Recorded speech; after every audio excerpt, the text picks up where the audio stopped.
Allah bəzən özü söykəndiyimiz şeyləri bizdən alır. Bilirsiniz niyə görə? Görür ki, bədbəxt oluruq biz. Bu qəlb ki, 100 yerə şaxələnib, 100 istiqamətə yönəlib,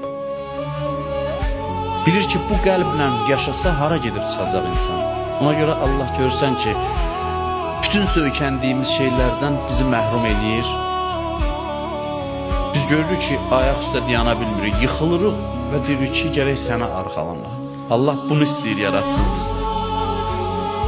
Bəzən bütün söykəndiklərimizi çəkir kənara, biz yerə yıxılırıq, mənəvi baxımdan əzilirik. Nəyi demək istəyir? Bəndəsini yaradıb onu alçaltsın, xeyr. Demək istəyir, mənə söykən, mənə arxalan. Mən varam, mən kifayət eləmirəm, mən sizin üçün bəs eləyirəm.